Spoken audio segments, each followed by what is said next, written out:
Another thing is,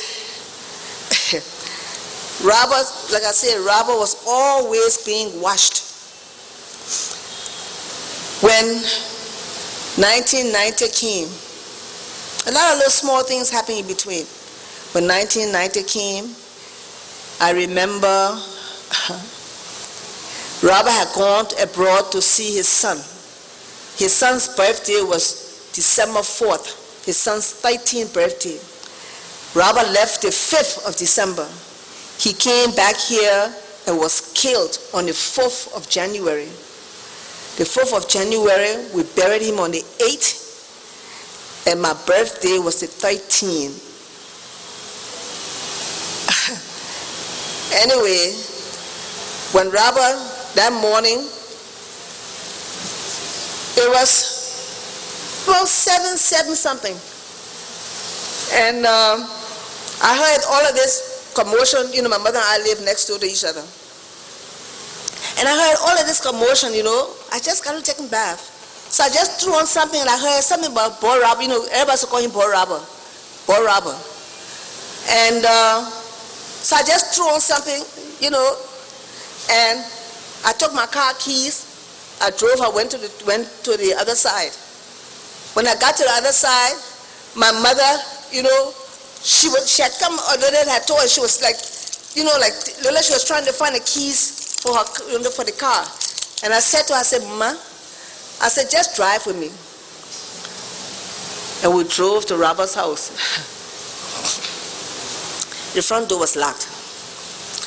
Robert's house, by the way, Robert's house is where everybody keeps saying that Judy Bryant building, Judy Bryant building. We took 4 buildings down to lease that place out to the company that has it. That building is my mother's. That property is my mother's. It has not changed hands. From the time it came from her grandfather, it has not changed hands, and it will not change hands. And in fact, the house that originally was there in the corner that it burned down in 1990 was the first house on that block before even Tolbert built further up. Anyway, that's where Casablanca is. So Robert, we went to the house, the yard was full. And when we got there, we went to the back. And when we got to the back door was open. And from, the back door led right into Robert's room. And then from there, you could see through to the living room, the door there. When we looked through, all we saw was this blood. The blood. And, he had a water bed, and next to it, he had a twin bed, this thing, a twin bed next to it, because his wife apparently didn't like the water bed, so she used a, twin bed with a mattress. And my mother and I stood there as we watched, our eyes followed. And apparently, whoever was there that day got hurt so badly that they had taken off their clothes and they changed into Robert's clothes. But apparently they had taken the spread to sort of absorb the blood. So the blood, the blood was all on the floor, all on the beddings. And we're standing there at the door, and we're following the blood stain.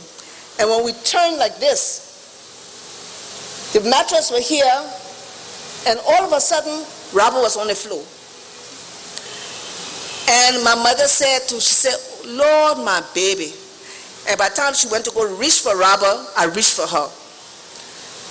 And we're sitting on the mattress, and I was rocking her. And up until this day, I can never tell you how did we move from that point for me to get outside crying up and down. Anyway, later on, we called, Maureen Shaw came that day. We called my cousin, which was like a brother, Aaron Milton. He came, and Josiah Brown called Bishop Brown and told him, said, what happened? Told him, say, your priest is outside here distressed. He came, Robert, one of the Catholic priests, I think it was Father Joe. That came. And then my uncle Anson Coleman came, and then Henry Dennis came. And those were the people who were allowed in the room, you know. And when they came, what I noticed, Robert Doe had been stamped into. You could see the big boot print, you know where the, what do you call it? You know the lines on the boot, the shoe print. You could see it on the door where it looked like when he realized what it was, before he could close the door, the person stamped into the door. And that day, I found a lot of, the bullets. But it's the thin bullets that look like pencil. It's not that round, thick one. It's the thin one that looks like pencil and has a point. We found a couple of them on the ground.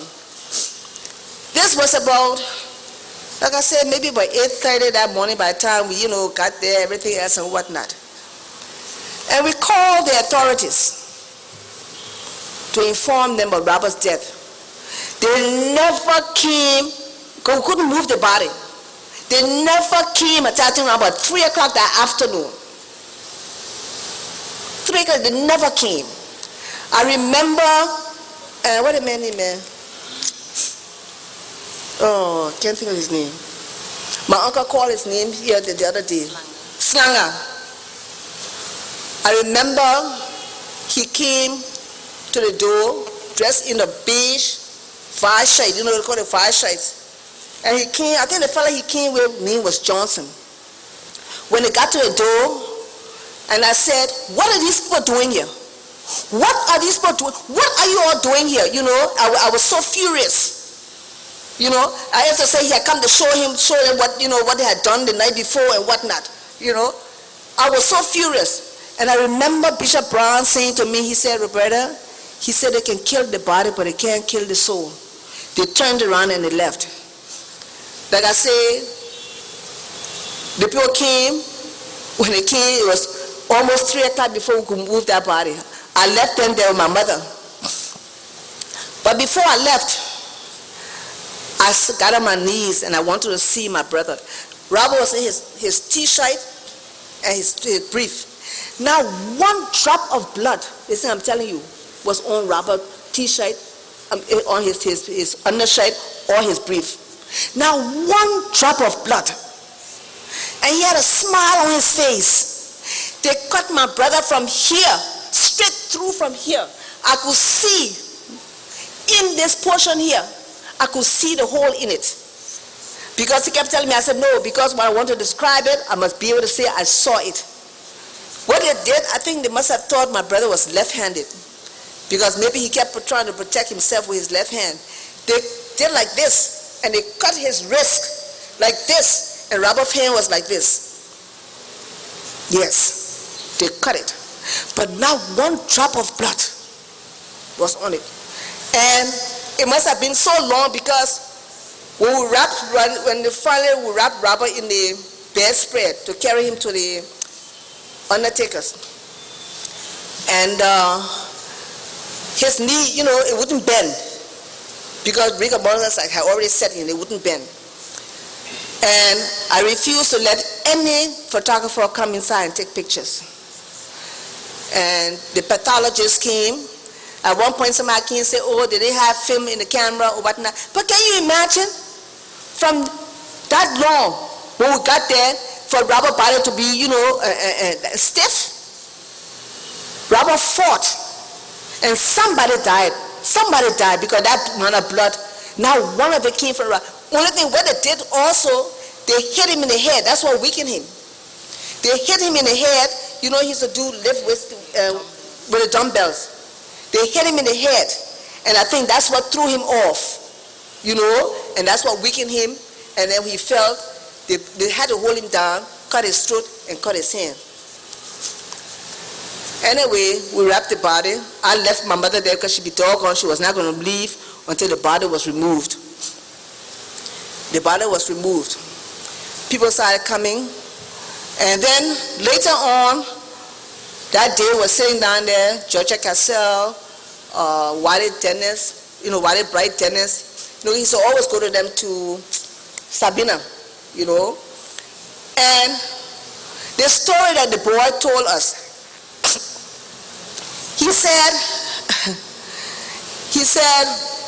I said, where were you? He said, Robert sent him to buy tonic water.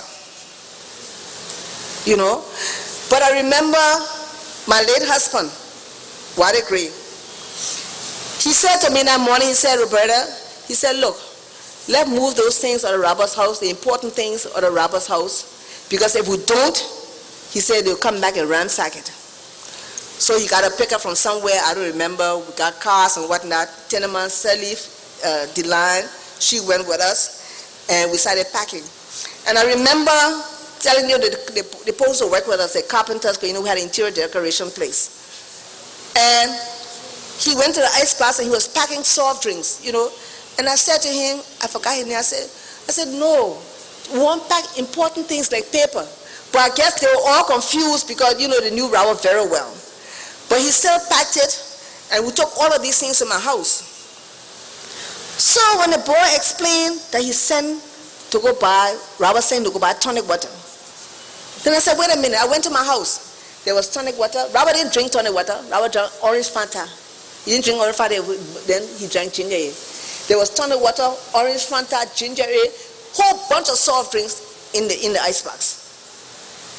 All of them sitting down, they had brought it to my house, Anyway, we decided that had happened. We had the funeral, and I tell you that happened that night. People came, people left and whatnot, and as I went, I wrote my tribute. And I remember when I came home, I had trained my children 2 things. Always find your way in the dark. We didn't put our lights on in the house. You want to go to the bathroom, you should go in the dark. You want to go to drink water, you should go in the dark. I trained them that. Second thing I trained them to do is, after a certain time, never go to the door. If the doorbell rings, don't go to it. And luckily for me, they did it. That night, I don't know what happened to me, because normally, Robert always joked me, my house was here, my bedroom was here, and they'd be talking, I call the telephone, I say, oh man, I think you're talking to so. Robert said, Ma, they got your house blocked, because I don't know how she could hear, But that night, I don't know what happened. After I gave my tribute, that night, I went down, I lied down. I did not hear a sound. The soldiers came to my house that night, they were beating on the gates. I had bad dogs in my yard. They were beating on the gates. They were knocking on the gates. But apparently they were afraid to come in the yard because of the dogs. And my children, they knew not to go to the door. So they just stayed there. The next morning, the cook wife came to me. She said, sister, she came to the fence. I said, yeah, my mother, what happened? She said, you living? I said, but my mother, I'm not talking to you. I said, but why you ask me if I'm living? Then she said, but sister, you didn't hear the noise in your house last night? I said, what noise? And she proceeded to tell me. Then I called the children and said, Mommy, all last night, the noise, put bang on the gate. Then my Lebanese friends, who share the building, on the other side, they said, Reverend, you all right? I said, yeah. They said, the noise was not easy. And apparently, as the people came to go outside, the soldier said, if you want, go back inside your house.